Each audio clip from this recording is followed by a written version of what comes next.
अस्सलाम वालेकुम, मैं हूं शाहजेब खानजादा। वज़ीर-ए-आज़म मोदी और बीजेपी के भारत में मजहबी और शख्सी आज़ादी पर इंतहा पसंदों के वार जारी हैं। इजहार राय की आज़ादी से लेकर मजहबी शनाख्त के इजहार तक तमाम हुकूक अक़लियतों से छीनने की कोशिश हो रही है और एक मुनज़्ज़म मुहिम चलाई जा रही है। एक सोचा समझा एजेंडा आगे बढ़ाया जा रहा है। एक ऐसी तकसीम की बुनियाद रखी जा रही है जिसकी जड़ें नफरत की सियासत में फैली हुई हैं और इस नफरत की सियासत की सरपरस्ती कोई और नहीं बल्कि खुद हुक्मरान जमात भारतीय जनता पार्टी कर रही है। भारतीय वज़ीर आज़म नरेंद्र मोदी खुद इस मनफी सियासत का सबसे नुमाया चेहरा हैं। हिंदुस्तान में जहां जहां इंतहा पसंद बीजेपी की हुकूमत है, हर उस जगह नफरत की सियासत परवान चढ़ रही है। रवादारी कम हो रही है और शख्सी आज़ादियों पर नित नए तरीकों से पाबंदियां लगाई जा रही हैं। हालिया दिनों में जनूबी हिंदुस्तान की रियासत कर्नाटक इस मनफी सियासत का मरकज बनी हुई है। वही कर्नाटक जिसे हिंदुस्तानी तारीख के ज्यादातर तालिबे इल्म टीपू सुल्तान की वजह से जानते हैं। वही टीपू सुल्तान जिनकी क़यादत में हिंदुओं और मुसलमानों ने मिलकर बरतानवी राज के खिलाफ जंगें लड़ी। मगर आज ये रियासत मुसलमान तालिबात के हिजाब करने से मुताल्लिक सियासी और समाजी सतह पर तकसीम हो गई है। ये मामला तकरीबन 1.5 माह पहले दिसंबर में शुरू हुआ जब सोशल मीडिया पर यह खबर सामने आई कि जिला उडुपी के सरकारी प्री यूनिवर्सिटी कॉलेज की इंतजामिया ने हिजाब पर अचानक पाबंदी लगा दी है, जिसकी वजह से कॉलेज की 8 तालिबात क्लासेस नहीं ले पा रही हैं। और वीडियो में देखा जा सकता है कि तालिबात उस्ताद से एहतजाज कर रही हैं कि अचानक रूल्स बदल दिए आपने, अब हमारे मुस्तकबिल का क्या होगा। और उन्हें बताया जा रहा है कि ये हुकूमत का फैसला है, हम कुछ नहीं कर सकते।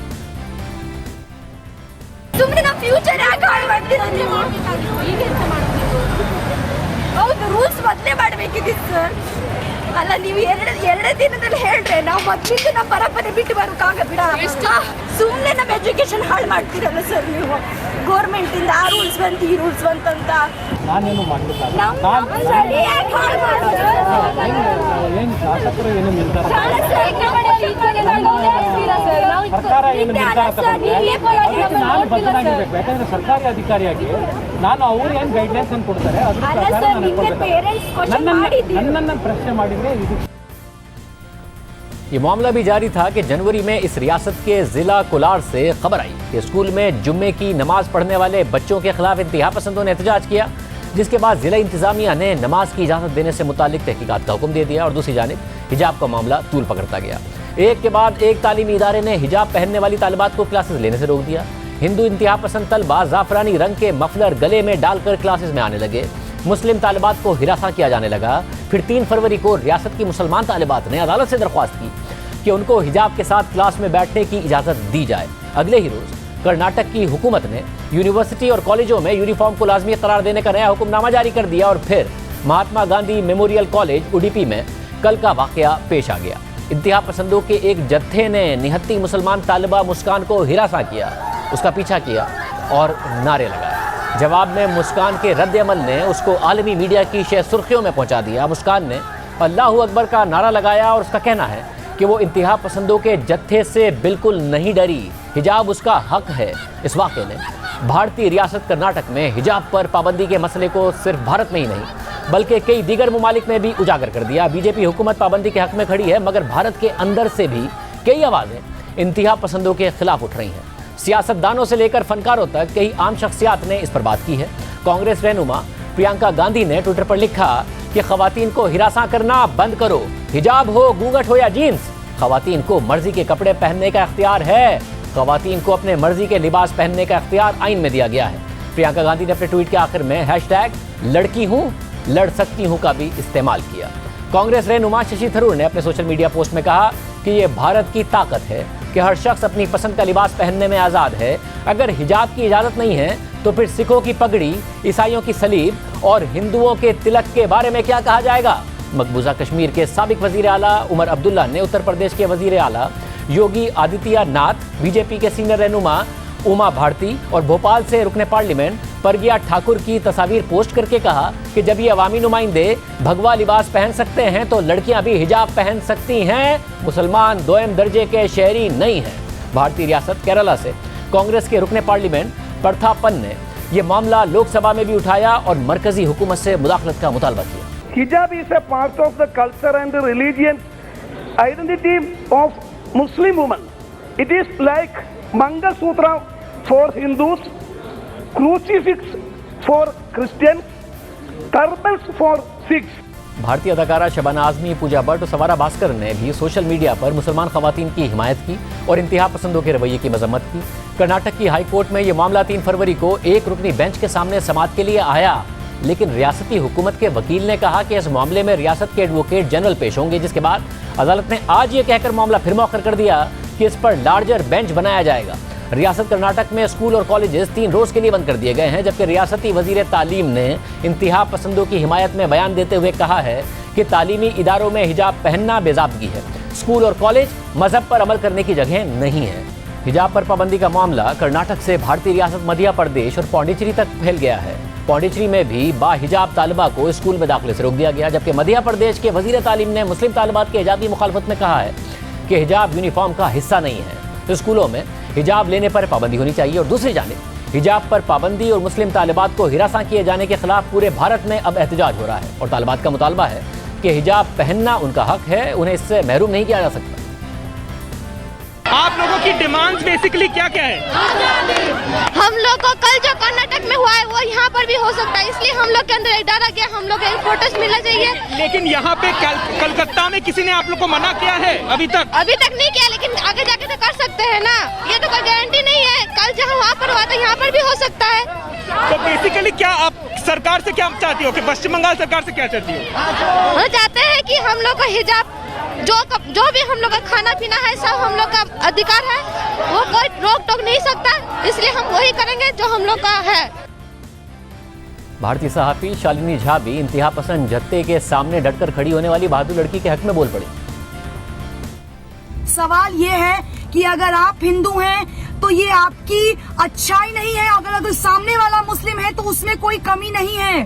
मुझे शर्म आती है खुद को हिंदू बताते हुए, और ऐसा क्योंकि बार बार मेरे वो सो कॉल्ड हिंदू लोग जो मुसलमानों को नीचा दिखाने के लिए बार बार ऐसी हरकतें करते हैं, जिससे ये कहने में शर्म आती है कि मैं एक हिंदू हूँ। हिजाब को लेकर आप लोग विरोध कर रहे हो, अगर लड़की पर्दे में है तो उसकी क्या गलती है? अगर लड़की छोटे कपड़े पहनते हैं तो यही वो लोग हैं जो सबसे पहले सवाल उठाते हैं कि लड़की ने छोटे कपड़े पहने थे इसलिए उसका रेप हुआ। अगर उस लड़की को हिजाब पहनने से दिक्कत नहीं है तो ये हिंदूवादी खुद को बताने वाले, राम भक्त बोलने वाले, अरे तुम्हें किसने हक दिया है एक लड़की पर ये इस तरह से पूरी भीड़ इकट्ठा करके एक लड़की को डराने का? सवाल उस सरकार पर उठाती हूँ जो बार बार चुनाव से पहले हिंदू मुस्लिम करती है। अरे क्यों भाई, रोजगार के मुद्दे पर आके लड़ो ना चुनाव। क्यों तुम्हारा चुनाव से पहले ये हिजाब, ये हिंदू मुस्लिम, ये नारे तुम्हें तकलीफ देते हैं? क्यों देते हैं?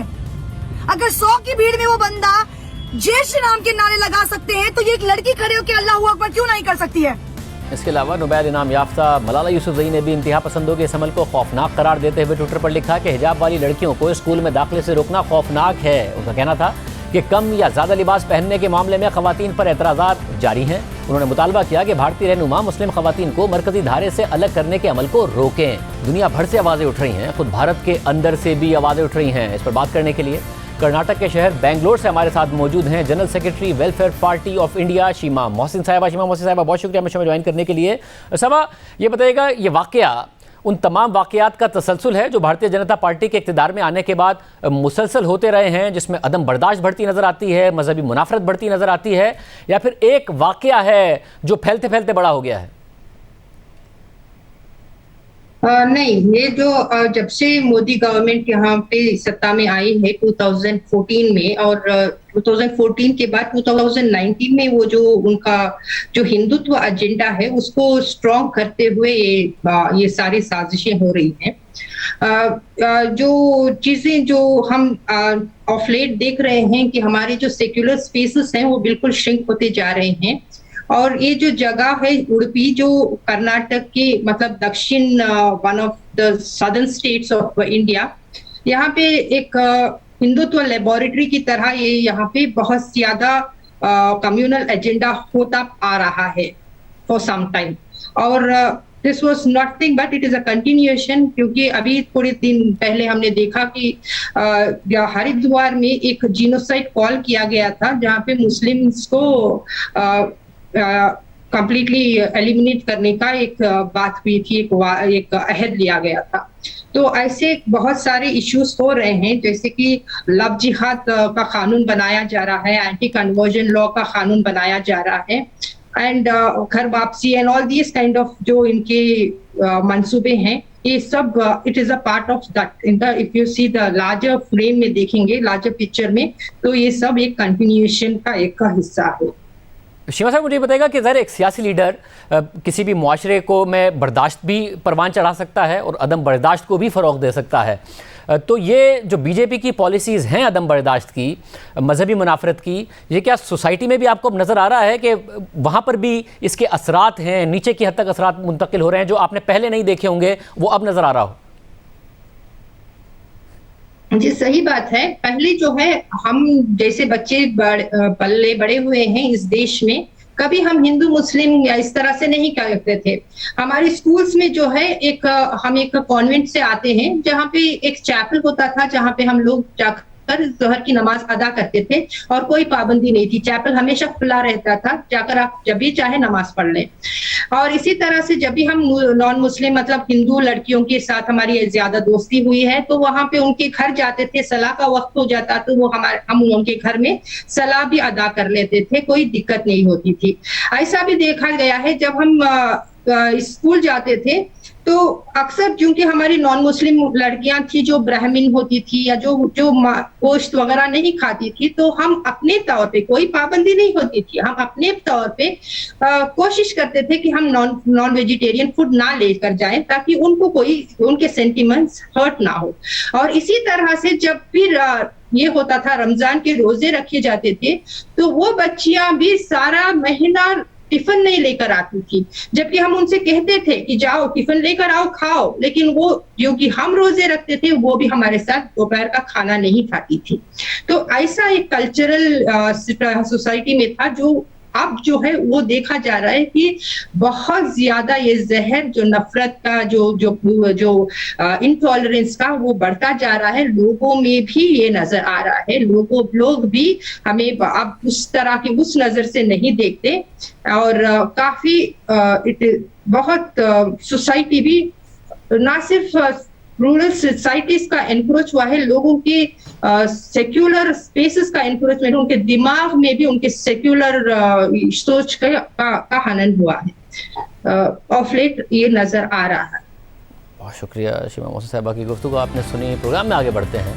2 साल तक नाअहली से बचने की हर मुमकिन कोशिश करने के बाद आज तहरीक इंसाफ के रहनुमा फैसल वाउडा बिलाखिर नाअहल हो गए हैं और अब वो सेनेटर भी नहीं रहे। आज इलेक्शन कमीशन ने फैसल वाउडा नाअहली केस का पहले से महफूज शुदा फैसला सुना दिया है और यूं वज़ीर आज़म इमरान खान की फैसल वाउडा को नाअहली से बचाने के लिए कौमी असम्बली की नशिस्त से इस्तीफ़ा दिलवाकर सेनेटर मुंतखब कराने की हिकमत अमली भी फिलहाल नाकाम हो गई है और ना ही फैसल वाउडा का कोई ताख़ीरी हरबा काम आया है।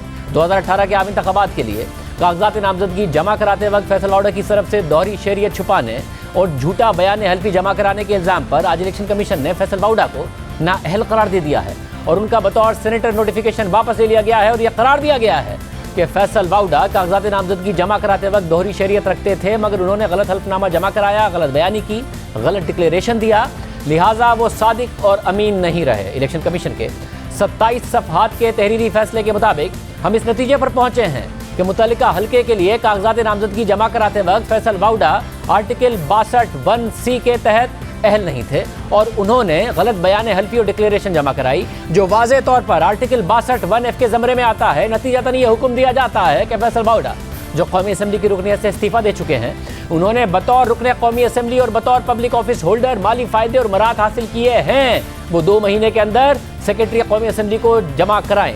तहरीरी फैसले में मज़ीद लिखा है कि फैसल वाउडा ने 7 जून 2018 को रिटर्निंग अफसर के सामने अपने कागजात नामजदगी के साथ एक झूठा बयान हल्फी जमा कराया और उसी की बुनियाद पर उन्होंने कौमी असम्बली की नशिस्त के लिए इलेक्शन लड़ा और बाद में वफाकी वजीर भी बन गए। फिर उन्होंने 3 मार्च 2021 को सेनेट इलेक्शन के दिन उस वक्त इस्तीफ़ा दे दिया जब उनका केस इस्लामाबाद हाई कोर्ट में ज़ेरे समाअत था, जो उनके कंडक्ट को मशकूक कर देता है, क्योंकि उन्होंने अपना जुर्म छुपाने के लिए सेनेट इलेक्शन के लिए वोट कास्ट करने के बाद कौमी असम्बली की नशिस्त से इस्तीफ़ा दे दिया था और फिर खुद को सेनेट की नशिस्त के लिए पेश कर दिया था। इस तरह का अमल इस मामले को मजीद मशकूक कर देता है लिहाजा हम मुत्तफिका तौर पर झूठा बयान हल्फी जमा कराने और गलत डिक्लेरेशन की बुनियाद पर फैसल बाउडा का बतौर सेनेटर नोटिफिकेशन फौरी तौर पर वापस लेते हैं। फैसल बाउडा के खिलाफ यह फैसला तो आ गया है, मगर इलेक्शन कमीशन ने यह भी कहा है कि फैसल बाउडा अपनी नाअहली के इस फैसले को सुप्रीम कोर्ट में चैलेंज कर सकते हैं। और जाहिर है मुल्क में अरकान असेंबली को इस तरह ताहयात नाअहल करने पर भी पार्लियामेंट को फैसला अब करने की ज़रूरत है। फैसल बाउडा की कागजात नामजदगी से जुड़े इस पूरे तनाज़े का आगाज़ जनवरी 2020 में हुआ था, जब द न्यूज़ में फैसल बाउडा के हवाले से सहाफ़ी फ़खर दुरानी की खबर सामने आई, जिसमें उन्होंने बताया कि कागजात नामजदगी जमा कराते वक्त फैसल बाउडा ने अपनी अमरीकी शहरियत नहीं छोड़ी थी और उन्होंने रिटर्निंग अफसर से गलत बयानी की थी। फिर इस खबर के बाद फैसल बाउडा की कागजात नामजदगी पर सवालात उठने लगे और उनकी नाअहली के लिए उनके मुखालिफ उम्मीदवारों की जानिब से इस्लामाबाद हाई कोर्ट और इलेक्शन कमीशन में दरख्वास्त दायर की गई और ये मौक़िफ़ अख्तियार किया गया कि फैसल बाउडा ने कागजात नामजदगी जमा कराते वक्त अमरीकी शहरियत छुपाई। फैसल बाउडा ने 2018 के इंतखाबात में कागजात नामजदगी जमा कराते वक्त झूठा हल्फनामा जमा कराया। फैसल बाउडा ने जायदादों की खरीदारी के ज़राए छुपाए और मनी ट्रेल भी नहीं दी। इन इल्ज़ामात पर फरवरी 2020 में इलेक्शन कमीशन ने बाकायदा समाअत का आगाज़ किया और तकरीबन 2 साल तक ये मामला ज़ेर समाअत रहा और फिर गुज़िश्ता साल दिसंबर में इलेक्शन कमीशन ने इस केस का फैसला महफूज कर लिया था। इस पूरे अरसे में फैसल बाउडा के सर पर नाअहली की तलवार लटकती रही। फिर गुज़िश्ता साल मार्च में सेनेट इलेक्शन के दौरान हुकूमत ने फैसल बाउडा को नाअहली से बचाने के लिए दिलचस्प हिकमत अमली बनाई। पहले फैसल बाउडा ने सेनेट इलेक्शन के लिए कौमी असेंबली में अपना वोट कास्ट किया और फिर असेंबली की रुकनियत से फौरन ही इस्तीफा दे दिया, जिसका जिक्र इलेक्शन कमीशन ने अपने तहरीरी फैसले में भी किया है। फिर उसी दिन फैसल बाउडा के वकील ने उनका इस्तीफा इस्लामाबाद हाई कोर्ट के सामने पेश कर दिया और इस्तदा कर दी कि फैसल बाउडा के इस्तीफे के बाद नाअहली की दरख्वास्त अब गैर मौसर हो गई है, लिहाजा केस ही खारिज कर दिया जाए। जिस पर इस्लामाबाद हाई कोर्ट ने भी उसी दिन ये हुक्म दिया कि अगर इलेक्शन कमीशन में कोई दरख्वास्त ज़ेर समाअत है और उसमें कहीं ये बात साबित हो जाए कि फैसल बाउडा ने कागजात नामजदगी में हक़ाइक़ को छुपाया है, तो इलेक्शन कमीशन कानून के मुताबिक फैसला देने में आज़ाद है। जब फैसल बाउडा को सेनेटर बनने के बाद भी रिलीफ नहीं मिला तो उन्होंने अक्टूबर 2021 में इसी अदालत में इलेक्शन कमीशन की कार्रवाई रुकवाने के लिए एक और दरख्वास्त दायर कर दी, मगर उस दरख्वास्त को भी नवंबर 2021 में इस्लामाबाद हाई कोर्ट के चीफ जस्टिस अतर मिनल्लाह ने नाकाबिल समाअत करार देकर खारिज कर दिया और साथ ही उन्हें हुक्म दिया कि आप अपनी बेगुनाही साबित करें। आपके हाथ साफ हैं तो इलेक्शन कमीशन को कानून के मुताबिक कार्रवाई करने दें। चीफ जस्टिस ने नुक्ता उठाया कि आपको इलेक्शन कमीशन की कार्रवाई से क्या डर है, मगर फिर फैसल बाउडा ने नाअहली से बचने की एक और कोशिश की और उन्होंने इस्लामाबाद हाई कोर्ट में ही सिंगल बेंच के फैसले के खिलाफ इंट्रा कोर्ट अपील दायर करके इलेक्शन कमीशन की कार्रवाई रुकवाने की फिर इस्तदा कर दी, मगर यहाँ भी उन्हें रिलीफ नहीं मिल सका। दिसंबर 2021 में इस्लामाबाद हाई कोर्ट के जस्टिस आमिर फारूक और जस्टिस मियां गुल हसन औरंगजेब पर मुश्तमिल 2 रुकनी बेंच ने फैसल बाउडा की इस अपील को भी खारिज कर दिया और सिंगल बेंच के फैसले को बरकरार रखते हुए इलेक्शन कमीशन को हुक्म दिया कि वो 60 दिन के अंदर फैसल बाउडा की नाअहली से मुतालिक फैसला सुनाए। अदालत ने फैसल बाउडा के वकील से सवाल किया कि फैसल बाउडा ने जो बयान हल्फी दिया था क्या वो दुरुस्त था, तो उनके वकील ने कहा कि बयान हल्फी दुरुस्त था, हमने इलेक्शन कमीशन में भी लिख कर दे रखा है। तो जस्टिस आमिर फारूक ने उनसे कहा कि फिर आपको कोई मसला नहीं होना चाहिए, बयान हल्फी की जांच पड़ताल मुकम्मल होने दें, इधर भी आपने 1.5 साल तक जवाब जमा नहीं कराया। फिर इस्लामाबाद हाई कोर्ट की हिदायत के मुताबिक 23 दिसंबर को इलेक्शन कमीशन में फैसल बाउडा नाअहली केस की दोबारा समाअत हुई, जहां बिलाखिर इस केस का फैसला महफूज कर लिया गया और अब इलेक्शन कमीशन ने 2 साल तक ये मामला सुनने के बाद फैसल बाउडा को नाअहल करार दे दिया है और यूँ तहरीक इंसाफ की सेनेट में एक नशिस्त कम हो गई है। हमने इलेक्शन कमीशन के फैसले पर बात करने के लिए खुद फैसल बाउडा को प्रोग्राम में शिरकत की दावत दी, मगर उन्होंने जवाब नहीं दिया। प्रोग्राम में ब्रेक शामिल करेंगे और वज़ीर ख़जाना हमारे साथ मौजूद होंगे। क्या नए टैक्स लगने जा रहे हैं, कीमतों में बिजली की हो या फिर तेल की, क्या इजाफा होने जा रहा है, बात करेंगे ब्रेक के बाद।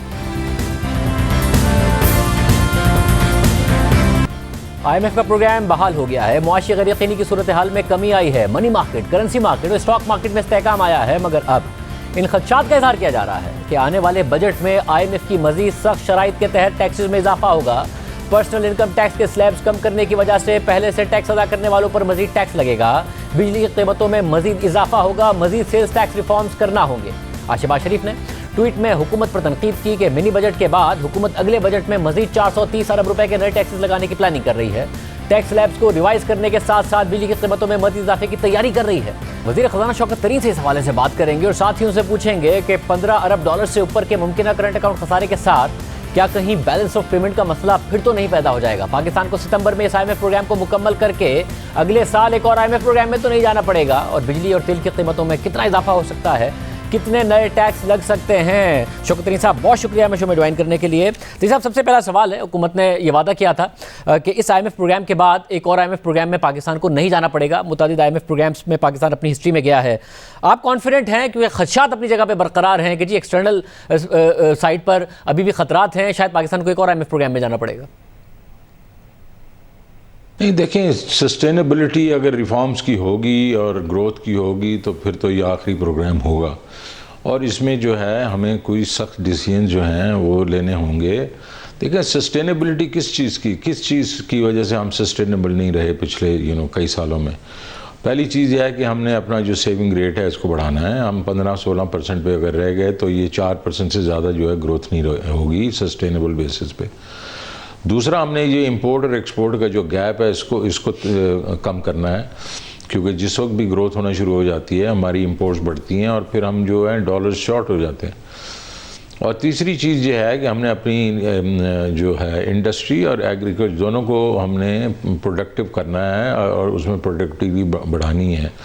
ये चीज़ें जो हैं ये टाइम लेती हैं, लेकिन अगर आपने अब देखा होगा कि हमारे इस वक्त जो सुपर साइकिल आया है कमोडिटी का, उसके बावजूद हम we been able to sustain the growth. इस वक्त जो है आपने देखा कि जनवरी के बीच में जो एक किस्म से ट्रेड डेफिसिट को 1.5 बिलियन से गिरा है, तो जो जुलाई से लेके दिसंबर तक जो है एकदम हाइक आई, उसको बीच में $2 बिलियन का करंट अकाउंट डेफिसिट भी आया, 1.9 बिलियन का, लेकिन उसके बाद अभी हमने उसको सस्टेन किया है। लेकिन इसमें बहुत अभी और काम करना है और इंशाल्लाह हम करेंगे। इसका मतलब है कई ऐसी सख्त डिसीजन हमें लेने पड़ेंगे, ये जो 3 चीज़ें मैंने कही हैं इसको इम्प्रूव करने के लिए। वैसा मगर सख्त डिसीजंस के साथ साथ ग्रोथ पे कहीं ना कहीं कॉम्प्रोमाइज़ नहीं करना पड़ेगा? आप तो खुद बड़े अग्रेसिव हैं, आप इस माली साल के लिए 5% ग्रोथ देख रहे हैं, अगली माली साल के लिए आप कह रहे हैं कि आप 6% ग्रोथ चाहते हैं, जबकि IMF इस माली साल के लिए 4% और अगले माली साल के लिए 4.5% ग्रोथ देख रहा है। अगर आपके टारगेट पे गए तो करंट अकाउंट का खसारा फिर नहीं पैदा हो जाएगा? देखें, उसमें शाहजेब ग्रोथ भी चाहिए हमें, लेकिन सस्टेनेबिलिटी भी चाहिए। अगर उसमें कुछ ग्रोथ पे थोड़ा सा कॉम्प्रोमाइज़ करके सस्टेनेबिलिटी हमें रादर देन 6% हमें 5-5.5 के होना पड़े तो कोई हर्ज नहीं है उसमें। सस्टेनेबिलिटी बहुत ज़रूरी है। एक दफ़ा सस्टेनेबल ग्रोथ हो गई और वो 10, 20, 30 साल के लिए हो गई तो वो हमें एक दूसरे ऑर्बिट में लेके चली जाएगी। हम अगर इस तरह बैठ के 1-आधे% के लिए एग्रेसिव होकर उस सस्टेनेबिलिटी को सेक्रीफाइस करते हैं तो वो कोई अच्छी बात नहीं है। मतलब फिर उसके लिए तो बतौर फाइनेंस मिनिस्टर अगला बजट आपके लिए चैलेंज होगा, क्योंकि वो इलेक्शन बजट होगा और उसमें एक्सपेंशनरी बहुत ज़्यादा बजट ना हो, क्योंकि जो गुज़िश्ता बजट है उस पर भी IMF ने तनकीद की है कि जो रिफॉर्म्स की इंप्लीमेंटेशन है वो अनइवन है और एक्सपेंशनरी बजट दे दिया गया, जिसकी वजह से जो हमने देखा है कि मुख्तलिफ खसारे पैदा हुए हैं। नहीं, बिल्कुल आप ठीक कह रहे हैं। अगले ये बजट जो है हमारे लिए चैलेंजिंग होगा। एक साइड पे तो इलेक्शंस आ रहे होंगे और दूसरी साइड के ऊपर हमने ये देखना है कि ये आउट ऑफ हैंड ना हो जाए, ये सस्टेनेबल ही रहे। तो इसके ऊपर ज़रा मेरे ऊपर बहुत प्रेशर आएगा, पर इंशाल्लाह इनोवेशन करेंगे, out of the box thinking करेंगे, लेकिन सस्टेनेबिलिटी को हम सेक्रीफाइस नहीं करेंगे। सब साथ में कंसर्न्स पैदा हो रहे हैं कि IMF के साथ और क्या क्या माना गया है कि आने वाले दिनों में पर्सनल इनकम टैक्स के अगर स्लैब्स बदलेंगे तो जो पहली टैक्स दे रहे हैं उन पर कितना नया टैक्स लगेगा, साथ में बिजली की कीमतों में मजीद कितना इजाफा होगा। इस हवाले से क्या होने जा रहा है? नहीं, देखें, उन्होंने हमें कहा आप रैशनलाइज करें पर्सनल इनकम टैक्स, और उसमें ये सबसे बड़ी जो एक स्लैब वाली तो कोई इतनी लंबी चौड़ी चीज़ नहीं है। वो असल में जो निकालना चाहते हैं वो एग्जम्पशन जो हैं वो प्रोविडेंट फंड से निकालना चाहते हैं, जिसको मैं रजिस्ट कर रहा हूँ, क्योंकि जो प्रोविडेंट फंड है हमारा वो तो बेसिकली लोगों का सेफ्टी नेट है ना। तो गरीब लोगों का सेफ्टी नेट में से ही आप उसके ऊपर भी टैक्स लगा दें तो वो अच्छा नहीं होगा। तो इसलिए हम इस पर हार्ड नेगोशिएशंस करेंगे। तो कोई और लंबी चौड़ी चीज़ें हैं नहीं। एक चीज़ उन्होंने कही है अपनी हमारा जो है फर्टिलाइज़र के ऊपर, उसने कहा इसके ऊपर कोई रैशनल पॉलिसी। ये तो ऑलरेडी हम सोच रहे हैं कि हम इतनी सब्सिडी दे देते हैं गैस के ऊपर, और आगे जो फर्टिलाइज़र पैदा होता है वो जाके फार्मर तक भी उस चीज़ पे प्राइस पे नहीं पहुंचता, वहाँ खुर्द बुर्द हो जाता है। और उसके बाद आप देखते हैं कि स्मगलिंग हो जाती है, क्योंकि आपका जो रेट है वो बहुत कम होता है, बाहर रेट ज़्यादा होता है। तो इसको हम रैशनलाइज ही क्यों ना कर दें। तो वो उस पर तो हम खुद सोच रहे हैं। तो इस किस्म की चीज़ों के ऊपर मेरे ख्याल में हमने वो चीज़ें करनी हैं जो कि मुल्क के लिए ठीक हैं इन द लॉन्ग रन। तो ये सब ये भी बताइएगा कि हालिया जो इंटरनेशनल मार्केट में तेल की कीमतें बढ़ी तो हुकूमत ने पास ऑन नहीं किया, पीडीएल में भी कमी की, सेल्स टैक्स भी आपने बहुत कम कर दिया है।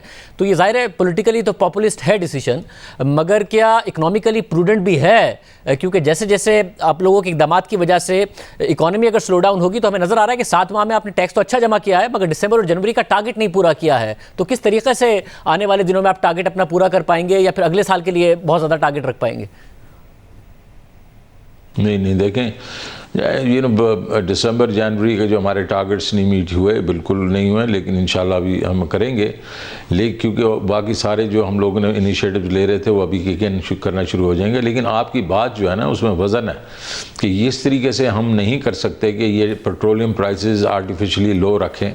अगर वो बढ़ रही हैं तो हमें वो पास ऑन करनी पड़ेंगी। इस दफ़ा हम थोड़ा सा हमने पॉपुलिस्ट डिसीजन ज़रूर लिया, लेकिन ये ज़्यादा देर चलेगा नहीं। जैसे अगर इंक्रीज़ हुई, क्योंकि आप देखें क्रूड जो है 92-93 पे चला गया है, तो ये हमारे पे प्रेशर आएगा। तो अभी तो हमारे पास गुंजाइश ही नहीं रहेगी ना कि अगर इसको ना करना पास ऑन, तो वो हमें अब करना पड़ेगा। और हम दुआ ये करते हैं कि ये यूक्रेन वाला जो है ये क्राइसिस गुजरे, ताकि ये जो इंटरनेशनल जो ऑयल प्राइसेस हीट अप हुई हैं ये कम से कम हो, वरना ये ऑयल प्राइसेस हमें पास ऑन करनी पड़ेंगी। अच्छा, मगर यूक्रेन के क्राइसिस से एक और मसला जुड़ा हुआ है। यूक्रेन और रशिया गंदम के बहुत बड़े एक्सपोर्टर हैं और पाकिस्तान में अब ख़तरा पैदा हो रहा है कि खाद की कमी रही है और जो एरिया अंडर कल्टीवेशन है वो भी टारगेट से ज़रा कम रहा है, जिसकी वजह से खदशात हैं कि 29 मिलियन टन का जो तकरीबन टारगेट है गंदम का वो ना पैदा हो पाए और इंटरनेशनल मार्केट में इस क्राइसिस की वजह से गंदम की कीमतें बहुत बढ़ जाए और हम फिर इंपोर्ट कर रहे हैं और फिर महंगी इंपोर्ट कर रहे हो। इस हवाले से आप क्या देख रहे हैं? देखिए जी, बिल्कुल आप ये समझें कि हम इसके ऊपर बहुत तवज्जो दे रहे हैं, वीकली बेसिस पे दे रहे हैं। इस वक्त जो है बिफोर दी 20 फरवरी हम एस्टिमेट्स कर लेंगे कि हमारे पास कितनी गंदम होगी और अगर शॉर्ट हुई तो कितनी शॉर्ट होगी। तो उसको अभी से इमीडिएटली हमने अगर बुकिंग करनी होगी फॉरवर्ड बुकिंग करेंगे, बिकॉज़ ये आपकी बात सही है, रशिया और यूक्रेन यहाँ कोई झगड़ा शुरू हो गया तो वीट प्राइसेस जो हैं वो भी हमारे लिए हमें तंग कर सकती हैं। मुझे साथ में बताएगा कि एक अनसर्टेन सा इन्वायरमेंट पैदा हो गया था पाकिस्तान के दिसंबर जनवरी में रिजर्व्स में भी तकरीबन $3 अरब की कमी आ गई, जिसकी वजह से ये सवाल पैदा हो रहा था कि $15-16 अरब का अगर करंट अकाउंट खसारा होता है तो हमारी करेंसी कहाँ जाएगी, हमारे पास पैसे होंगे या नहीं होंगे। IMF का प्रोग्राम बहाल हो गया, करेंसी में भी ज़रा इस्तेहकाम नज़र आ रहा है, तो कोई ख़तरा नहीं है? इस साल के लिए भी पैसे अरेंज हैं? नहीं, इंशाल्लाह कोई ऐसा इशू नहीं रहेगा। हमें देखें, जो हमने बहुत सख्त वक्त था वो सह लिया। अब कुछ रिज़र्व भी बढ़े हैं और दूसरा भी हम इंशाल्लाह यूरो मार्केट में भी जा रहे हैं, तो उससे भी हम कुछ टैप भी करेंगे। तो ये हमारे पास पैसे होंगे इंशाल्लाह, कोई बैलेंस ऑफ पेमेंट क्राइसिस नहीं होगा। तो और चीन के दौरे में भी कोई पेशरफ्त हुई है कि वहाँ से मदद आ रही होगी और पहले से ज़्यादा आ रही होगी, सरमायाकारी की सूरत में भी, और अगर हमें कुछ इमदाद चाहिए उसकी सूरत में भी, कर्ज चाहिए उसकी सूरत में भी? बिल्कुल की गई है। देखें, चाइना का जो दौरा था इस लिहाज से बहुत अच्छा था कि हमने उनको कहा कि आपने CPEC 1 में हमारे लिए इंफ्रास्ट्रक्चर क्रिएट किया, पावर में, रोड्स में कनेक्टिविटी पे कर दी, SEZs जो है हमने बनानी शुरू कर दी हैं। अब इसको पॉपुलेट करना पड़ेगा और आप पॉपुलेट करें इसको, हमें हेल्प करें, बिकॉज़ बाकी मुल्कों में भी आप लेके जा रहे हैं इंडस्ट्री, जिसमें वियतनाम है, कंबोडिया है, लाओस है, अभी थाईलैंड वगैरह। तो आप यहाँ भी लेके आएँ जो कि एक्सपोर्ट ओरिएंटेड इंडस्ट्री हो या इंपोर्ट सब्स्टिट्यूशन इंडस्ट्री हो, ताकि हमें इसके फ़वाइद जो हमारे पास आएँ CPEC 2 के बीच में। एक तो हमने ये इनको कहा, उस बेसिस के ऊपर हमने ये कहा कि इंडस्ट्रियलाइजेशन हमारी करवाएं। दूसरा जो मैक्रो लेवल पे हमने कहा हमें हेल्प करें, वो हमारे एग्रीकल्चर जो है हमारी बैकबोन है। 62% हमारी पॉपुलेशन वहाँ रहती है और एग्रीकल्चर का GDP का जो हिस्सा है वो तो सिर्फ 20% है। लेकिन इसका ओवरऑल जो सेकेंडरी अगर आप इसमें वो डाल दें उसके फ़वाइद तो ये 44% पे पहुंच जाता है। तो एग्रीकल्चर में हमारी प्रोडक्टिविटी काफ़ी लो है, आप इसमें काफ़ी प्रोग्रेस कर गए हैं, तो हमें आप एंड टू एंड जो है हेल्प करें एग्रीकल्चर में। ये दूसरा। तीसरा हमने उनको कहा कि हमारी यूथ है जो पढ़ी लिखी यूथ है वो जो है उसको हम आईटी में लगाना चाहते हैं, आप हमें आईटी में हेल्प करें। एक तो वो डिप्लॉय हो जाएगी यूथ, और दूसरा हमें एक्सपोर्ट्स जो है हमारे ख्याल में तेज़ी से बढ़ने वाली जो चीज़ है हमारे एक्सपोर्ट्स में वो आईटी नज़र आ रही है, ये हमारा इंपोर्ट एक्सपोर्ट का जो वो गैप है उसको ब्रिज करेगी। चौथा हमने उनको कहा कि जी हमारी ट्रेड के ऊपर भी आप नज़र डालें कि हमारा जो ट्रेड डेफिसिट है आपके साथ ज़्यादा हो गया है, तो हम चाहते हैं कि ये ट्रेड जो है इसका बैलेंस होना चाहिए, और जो ट्रांजिट ट्रेड जो है उसको ज़रा शुरू करें ताकि गवादर को इस्तेमाल करें, और इसमें हमें भी फ़ायदा होगा, आपको भी फ़ायदा। ये स्ट्रेटेजिक चीज़ें हमने 4 उनको कहीं और उन्होंने बिल्कुल दोहराई। प्रेसिडेंट शी ने इसको एक दफ़ा फिर से दोहराया कि हम इस पर आपको नॉट ओनली हेल्प करेंगे, हम आपके साथ खड़े होंगे। इंशाल्लाह ये फेज़ आप देखेंगे ये बहुत प्रोग्रेसिव होगी। उसके बाद जो हमने शाहजेब किया कि 20 बड़ी बड़ी इंडस्ट्रीज़ जो हैं उनके साथ 1-to-1 हमने गुफ्तगू की, और उन्होंने कहा हम आप के पास आके यहाँ लगाना चाहते हैं इंडस्ट्री प्रोजेक्ट्स, और सिर्फ उन्होंने ये कहा कि हमें सहूलत दी जाए कि ये इसमें कोई दिक्कतें ना हों, ब्यूरोक्रेटिक डिलेज नहीं होनी चाहिए। तो ये एक किस्म से आप देखेंगे बड़ा कॉम्प्रिहेंसिव किस्म का हमारा ये दौरा रहा। लेकिन ये मैं और ज़रूर कहूँगा कि प्रीमियर लीग के साथ हमने फाइनेंशियल कई मसाइल हैं उसके ऊपर भी हमने बहुत मतलब एम्फसाइज़ किया, जिसमें रिमिम्बी के स्वैप्स हैं, हमारे जो बैलेंस ऑफ पेमेंट की सपोर्ट है, और भी चंद चीज़ें हम एरियाज़ हमने आइडेंटिफाई किए। तो और उन्होंने कहा बिल्कुल हम आपके साथ इंशाल्लाह ताउन करेंगे। यानी कि बैलेंस ऑफ पेमेंट के लिए भी मदद करने को तैयार हैं, सरमायाकारी के लिए भी तैयार हैं मजीद? जी बिल्कुल करने को तैयार हैं। और मैं सिर्फ ये आपको कहना चाह रहा हूँ कि ये चीज़ें उन्होंने, क्योंकि आपको पता है कि ये चाइनीज़ जो होते हैं ये पहले इस किस्म की गुफ्तगू जब आपको एफर्मेशन दे देते हैं फिर ख़ुद इस पर काम करते हैं, और फिर उसके बाद ये चीज़ें आहिस्ता आहिस्ता रोल आउट होती हैं। तो पहले प्रीमियर ली ने किया, उसके बाद प्रेसिडेंट शी ने इसको दोहराया, और प्रेसिडेंट शी के साथ वांग ली बैठे थे उनके फॉरेन मिनिस्टर, जो पहले सुबह के वक्त हमारे शाह महमूद कुरैशी से मिल चुके थे, और उन्होंने कहा था प्रीमियर ली ने ये कहा है कि जो बातें आपने कल की हैं बिल्कुल हम उसके ऊपर आपको मदद करेंगे। और वही फिर उन्होंने नोट दे दिया प्रेसिडेंट शी को, और प्रेसिडेंट शी ने उसको फिर से दोहराया। तो इसका मतलब है ये हमारे लिए एक काफ़ी आई वुड से पॉजिटिव एक किस्म का वो था, ट्रिप था। वैसे मगर उनकी शिकायत थी, और ये भी खबरें सामने आ रही थी कि उनका ये गिला है कि हम मज़ीद सरमायाकारी उस वक्त करेंगे जो हमारी पहले से सरमायाकारी है, अगर वो लोग परेशान ना हो। उनकी पेमेंट के मसाइल थे, IPPs को अदायगी नहीं हो रही थी, तो वो शिकायतें दूर हो गई? नहीं, दूर करके गए थे हम दूर करके गए थे। हमने बहुत सब्सटैंशियल पेमेंट कर दी थी उनकी IPPs के लिए। फिर एक उनका रिवॉल्विंग अकाउंट का इशू था, तो वो मैंने तय कर दिया। फिर एक उनका जो विदहोल्डिंग टैक्स का इशू था वो मैंने रिजॉल्व किया। तो वो पहले करके गए थे, और इसलिए वो जो NDRC और साइनोशोर वालों के साथ हमारी जो मुलाकात हुई तो बड़ी ही कंडूसिव थी। और जो IPPs हैं चाइनीज़, उनका के जो मुआहदे हैं उसको रीनिगोशिएट करने के हवाले से कोई पेशरफ्त हो पाई? नहीं शाहजेब, ये वो मेरे ख्याल में नहीं करना चाहते। वो इसका कोई और हल पेश करेंगे हमें, जो हम इंशाल्लाह उसको देखेंगे। द वेरी फैक्ट इज़ कि हम इसके ऊपर हमने पुश नहीं किया, बिकॉज हमें ये ज़ाहिर है कि हमारी इंडिकेशन है कि वो किसी वजूहात की वजह से इनको दोबारा नहीं खोलना चाहते। But there will be many other ways to skin the cat. मुझे साहब ये भी बताएगा आखिर में कि आपका ज़ाहिर 5% से ऊपर का आप टारगेट कर रहे थे, अब जबकि इकदामात किए गए हैं, शरह सूद भी बढ़ी है, करंट अकाउंट डेफिसिट को कर्टेल करना चाहते हैं, आप खुद कह रहे थे कि हीट अप करने लगी है इकॉनमी, तो आपने अपना ग्रोथ टारगेट नीचे किया है। IMF 4% देख रहा है।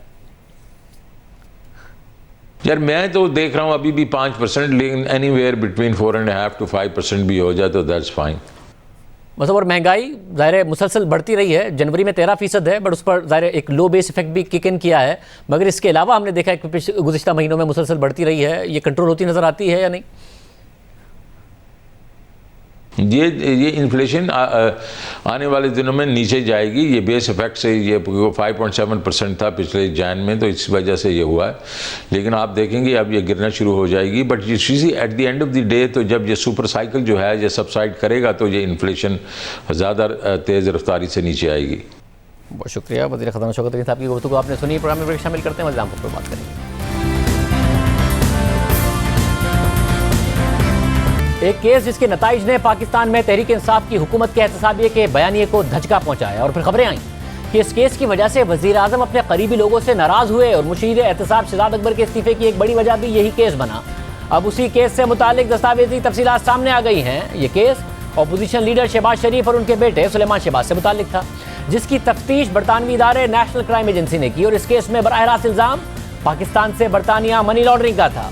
और इस केस में पाकिस्तानी हुक्काम मुसलसल बरतानवी हुक्काम से राब्ते में रहे, उन्हें तफसीलात देते रहे, नैब राब्ते में रहा, एसिड रिकवरी यूनिट से भी राब्ता रहा और पाकिस्तानी हुक्काम से मुलाकात के बाद दिसंबर 2019 में ये केस बरतानिया में शुरू हुआ और बरतानवी इदारे ने 2 साल तक इस केस की तहकीकात की। इस दौरान शहबाज शरीफ और सुलेमान शहबाज के अकाउंट्स भी फ्रीज कर दिए गए। लेकिन फिर 10 सितंबर 2021 को नेशनल क्राइम एजेंसी ने बरतानवी अदालत में दरख्वास्त दायर की और अदालत को आगाह किया कि इदारे की तहकीकात मुकम्मल हो गई हैं और तफ्तीशकारों को शहबाज शरीफ और सुलेमान शहबाज के अकाउंट से पाकिस्तान से बरतानिया और बरतानिया से पाकिस्तान होने वाली ट्रांजैक्शंस में मनी लॉन्ड्रिंग, फ्रॉड या दीगर बेज़ाब्तियों के कोई सबूत नहीं मिले। जिसके बाद बरतानवी अदालत ने शहबाज शरीफ और सुलेमान शहबाज के मुंजमद अकाउंट्स को बहाल कर दिया था। जब गुज़िश्ता साल रोजनामा द न्यूज़ में मुर्तज़ा अली शाह की हवाले से खबर शाया हुई थी तो हुकूमत दावा करती रही कि यह तहकीकात शहबाज शरीफ से मुताल्लिक नहीं है बल्कि सुलेमान शहबाज से मुताल्लिक हैं। मगर बरतानवी अदालत की तरफ से इस केस से मुताल्लिक जो दस्तावेज़ात जारी की गई हैं उसमें वाज़ेह तौर पर यह बात सामने आई है कि बरतानवी इदारे की मनी लॉन्ड्रिंग तहकीकात में तवज्जो का मरकज़ शहबाज शरीफ ही थे। सहाफ़ी मुर्तज़ा अली शाह की खबर के मुताबिक नई सामने आने वाली दस्तावेज़ात में वाज़ेह तौर पर ज़ाहिर हुआ है कि नेशनल क्राइम एजेंसी की पूरी तहकीकात का मरकज़ शहबाज शरीफ और उनके बेटे सुलेमान शहबाज थे। साथ ही उनके दोस्त जुल्फ़िकार अहमद भी थे जिन्होंने शहबाज शरीफ के वकील को अदायगी की। तफसीलात के मुताबिक नेशनल क्राइम एजेंसी ने शहबाज शरीफ की मिल्कियत में 2 फ्लैट्स की मनी ट्रेल से मुताल्लिक तहकीकात भी की। साथ ही शहबाज शरीफ से जुड़े बैंक अकाउंट्स की भी तहकीकात की गई और उन 7 लाख पाउंड से मुताल्लिक भी तहकीकात की गई जो सुलेमान शहबाज के अकाउंट्स में मौजूद थे। और क्राइम एजेंसी को लगता था कि ये पैसे शहबाज शरीफ ने पाकिस्तान से मनी लॉन्डर किए हैं। तफसीलात के मुताबिक बरतानवी अदालत से दिसंबर 2019 में नेशनल क्राइम एजेंसी ने दरख्वास्त की कि वो 5 अकाउंट्स को फ्रीज करने का ऑर्डर जारी करें और एनसीए के तफ्तीशकार ने वाज़ेह तौर पर अदालत से कहा कि इदारे ने फैसला किया है कि वो शहबाज शरीफ और उनके बेटे के खिलाफ क्रिमिनल कंडक्ट से मुताल्लिक तहकीकात करें, क्योंकि उन्हें लगता है कि बरतानिया में मौजूद पैसे पाकिस्तान में मुजरिमाना सरगर्मियों के जरिए हासिल किए गए और पाकिस्तान में भी इस हवाले से जामे तहकीकात चल रही है। और फिर जो अकाउंट्स फ्रीज किए गए उसमें शहबाज शरीफ का क्लाइंट अकाउंट, उन वकला का अकाउंट जो डेली मेल केस में शहबाज शरीफ की तर्जुमानी कर रहे थे और दीगर 4 अकाउंट शामिल थे जो सुलेमान शहबाज और जुल्फ़िकार अहमद से मुंसलिक थे। और फिर जब बरतानवी अदालत ने एसिड फ्रीजिंग ऑर्डर जारी किया तो फिर बरतानवी इदारे ने शहबाज शरीफ के बार्कले बैंक और लंदन में हबीब बैंक की ब्रांच में अकाउंट तक रसाई के लिए इकदाम लिए। और इस हवाले से नेशनल क्राइम एजेंसी के तफ्तीशकार ने बरतानवी अदालत को बताया कि मुझे शुबा है कि इन बैंक अकाउंट्स में कुछ हिस्सा या उसमें मौजूद तमाम रकम शहबाज शरीफ और सुलेमान शहबाज के उस प्रोसीड ऑफ क्राइम की अक्कासी करती हैं जो उन्होंने पाकिस्तान में सरजद किया है। और मुझे शुबा है कि जो जुर्म सरजद किया गया है उसमें अपने इख्तियारात का नाजायज़ इस्तेमाल, मनी लॉन्ड्रिंग और फ्रॉड शामिल है। और इन अकाउंट से मुतालिक जो दरख्वास्त दायर की जा रही है उससे मुतालिक हमारा मानना यह है कि उसमें मौजूद पैसे पाकिस्तान में क्रिमिनल कंडक्ट के जरिए हासिल किए गए। एनसीए ने बरतानवी अदालत को मजीद बताया कि शहबाज शरीफ को पाकिस्तान में मनी लॉन्ड्रिंग की तहकीकात का सामना है और उनके बेटे सुलेमान शहबाज को भी ऐसे केसेस का सामना है और पाकिस्तान की एहतसाब अदालत ने उनकी गिरफ्तारी के वारंट भी जारी किए हुए हैं और उन्हें इश्तिहारी भी करार दिया हुआ है। साथ ही नेशनल क्राइम एजेंसी ने शहजाद अकबर की सरबराही में एसिड रिकवरी यूनिट के खतूत से मुतालिक भी अदालत को आगाह करते हुए कहा कि एनसीए को 11 दिसंबर 2019 को एसिड रिकवरी यूनिट की तरफ से एक खत मौसूल हुआ और इस बात की भी तस्दीक की कि 9 दिसंबर 2019 को नैब लाहौर के डायरेक्टर जनरल शहजाद सलीम ने एनसीए के ऑपरेशंस मैनेजर से मुलाकात की और शहबाज शरीफ और ख़ानदान के दीगर लोगों से मुतालिक तहकीकात के पस मंज़र से भी आगाह किया और ये इशारा भी दिया कि उनके सियासी सफ़र में कैसे उन पर मुसलसल करप्शन, रिश्वत और मनी लॉन्ड्रिंग के इल्ज़ामात का उन्हें सामना रहा।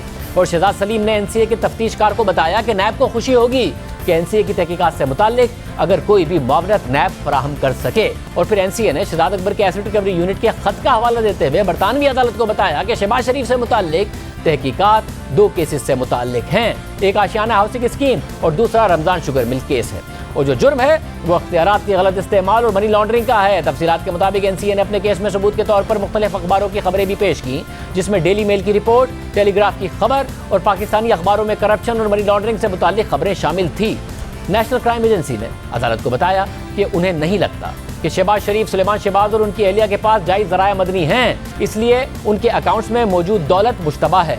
और शहबाज शरीफ की वजारत आला पर जो पोजीशन थी वो वही पोजीशन है जिससे मुताल्लिक एसेट रिकवरी यूनिट ने इल्ज़ाम लगाया है कि उस ओहदे पर रहते हुए उन्होंने जुर्म सरजद किए और एसेट फ्रीजिंग करने की जो दरख्वास्त की जा रही है वो शहबाज शरीफ और सुलेमान शहबाज के इल्म में लाए बगैर की जा रही है, क्योंकि उन्हें लगता है कि अगर इस दरख्वास्त का नोटिस जारी किया गया तो उससे वो रकम मुंतकिल की जा सकती है जिससे मुताल्लिक इदारा तहकीकात करना चाहता है। और फिर एनसीए ने अदालत से फ्रीजिंग ऑर्डर जारी करने की दरख्वास्त की ताकि वो पाकिस्तान, बरतानिया और दुबई में शरीफ खानदान से मुताल्लिक तहकीकात करे। और फिर 2 साल तक तहकीकात करने के बाद नेशनल क्राइम एजेंसी ने 2021 में अपनी तहकीकात बंद कर दी और शहबाज शरीफ को इस केस से मुताल्लिक क्लीन चिट दे दी। और फिर शहबाज शरीफ और सुलेमान शहबाज के अकाउंट्स भी बहाल कर दिए गए।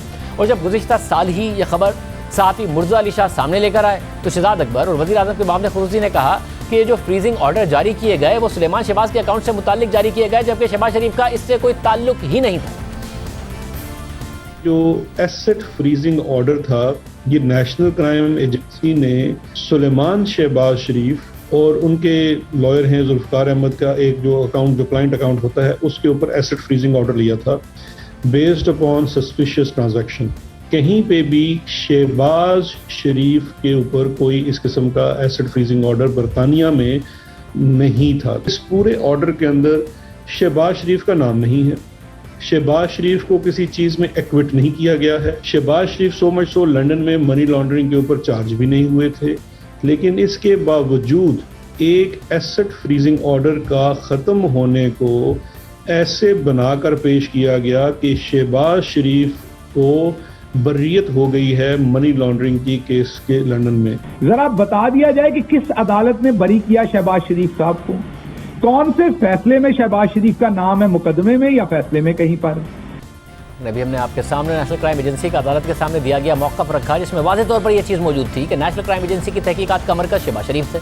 बरतानिया में तहकीकात के नताइज आने के बावजूद आज भी वज़ीर आज़म इमरान खान ने शहबाज शरीफ के केस का हवाला दिया और कहा कि अगर शहबाज शरीफ बरतानिया में होते तो शक्ल किसी को नहीं दिखा सकते। पंजाब का जो चीफ मिनिस्टर, उसकी चीफ मिनिस्टर के दौरान बेटे की शुगर मिल मकसूद चपड़ासी के अकाउंट में तकरीबन 4 अरब रुपया, 400 करोड़ रुपया आ जाता है। पैसा तो ये ज़ाहिर है चोरी का पैसा नहीं तो अपने अकाउंट में ले आता।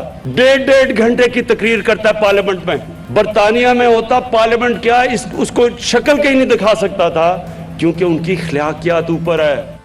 और हुकूमती अरकान ये भी कहते रहे हैं कि पाकिस्तान में अदालती निज़ाम मजबूत नहीं है, इसलिए केस का फैसला नहीं होता, सालों लग जाते हैं। मगर जब पाकिस्तानी हुक्काम बरतानिया में केस से मुतालिक मामलत फराहम करते रहे, तफसीलात देते रहे, इसके बावजूद बरतानिया में शहबाज शरीफ और उनके बेटे सुलेमान शहबाज से मुतालिक केस ही खत्म हो गया, मनी लॉन्ड्रिंग का इल्ज़ाम ही साबित नहीं हो सका।